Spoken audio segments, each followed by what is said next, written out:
Hey guys, what's up? Welcome back to my channel, and for those of you that don't know me, my name's Katie. So for today's video, I'm going to be teaching you how to be going from pale like this to like you've been on a tropical vacation in the Bahamas for a week when really you didn't even have to leave your home and you have it accomplished in 8 hours. Today I'm going to be teaching you how to apply a self-tanner at home. If you guys aren't already, if you could go ahead and hit subscribe to my channel and then also ring the little bell notification button, I would really appreciate it. And then also if you could go ahead and hit like on this video and then also leave a comment down below, I would really appreciate it. And let's go ahead and get into the video.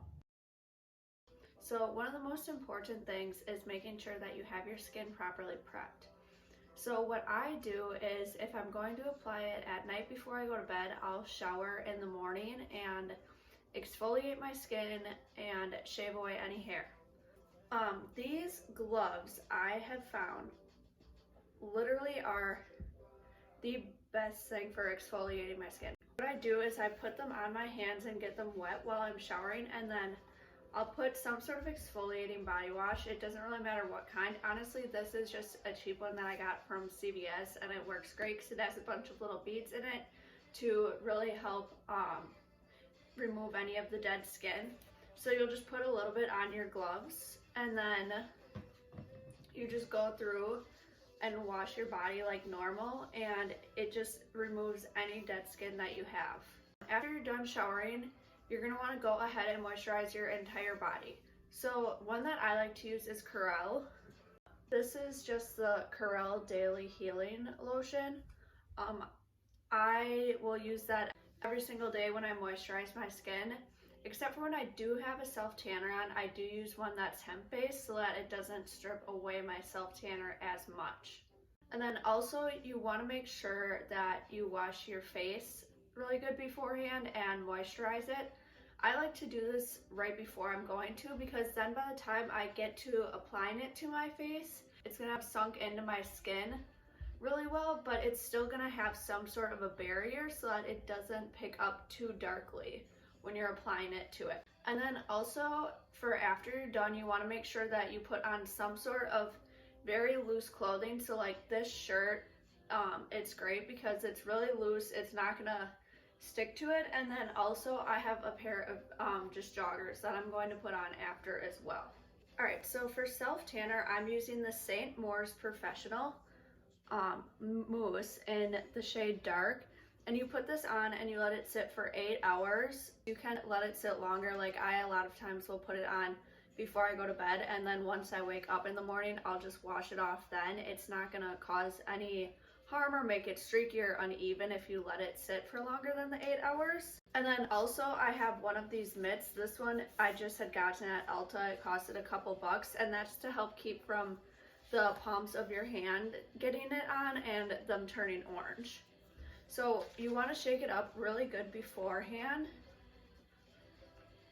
And then I like to put about a pump and a half to start out for my arms, and then I'll just dab it on like so, and then start rubbing it in circular motions. And I like to start on the top for applying it first because that's typically what is going to be getting more sun, so you want the bulk of it to be there. And I only go up to this point on my wrist at first because I like to take when there's really nothing left on there and rub that on my wrist and hand.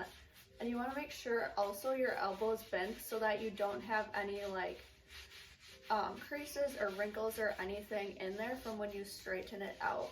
And I like using this self-tanner because it has a tint to it so that you can easily see where you have it, what spots you've missed. And honestly, if you see a line there, you're gonna end up with a line once you rinse it off and it's done developing. So as you can see, there's not really any lines in my arm. Alright, so this is what my arm looks like now.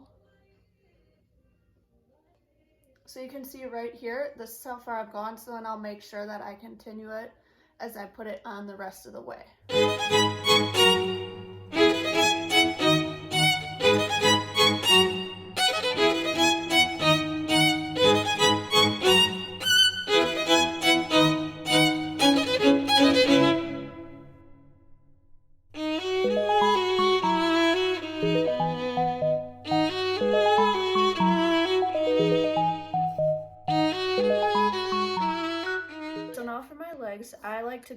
with the 2 full pumps right away because there's obviously more space than my arms. And I like to start up at the thigh. You want to make sure your knee is bent as well, just like for your elbow, so that you don't end up with the creases. And then just go in circular motions.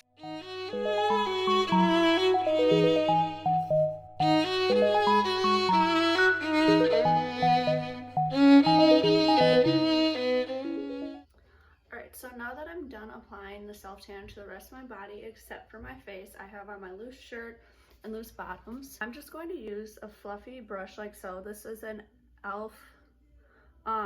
buffing foundation brush. I'm just going to go ahead and put like half a pump on there. And I'm going to start on the outside, just in circular motions. And you want to make sure that you really get it blended out. And then I'm going to bring it up on my ears as well. And I'm going to avoid my upper lip because I don't want it to get too dark there and then kind of cast a shadow.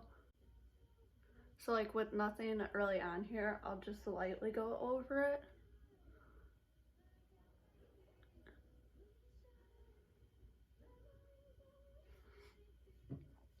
Alright, and now I'm just going to do like about a quarter of a pump to cover the rest of my face.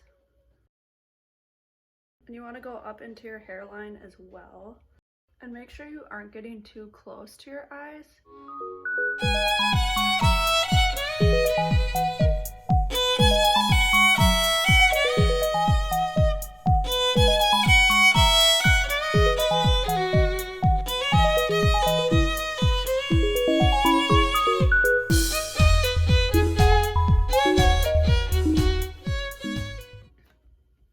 So now for the hands, because I'd gotten this part but then I had washed off my mitt, so it took a little bit off. So we're gonna do literally just an ever so slight dot and start here with rubbing it in a circular motion. And then you want to have your knuckles bent so that you're getting in all of those cracks. And when there's not much, you're gonna go onto the side so it has an airbrush finish. And then gradually work your way up to the tips of your fingers.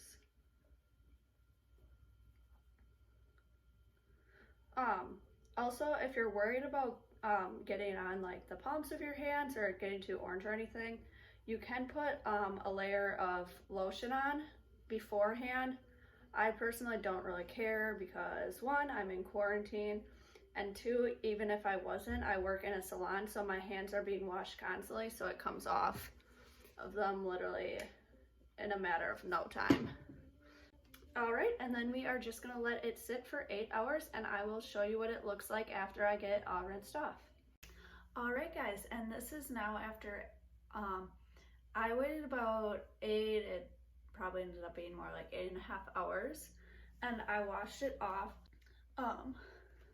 My face, I did wipe it off after about 6 hours, but that's because I didn't want it to get too dark. I hope that you guys found this video helpful, and I will see you in my next one. All right, thanks. Bye, guys.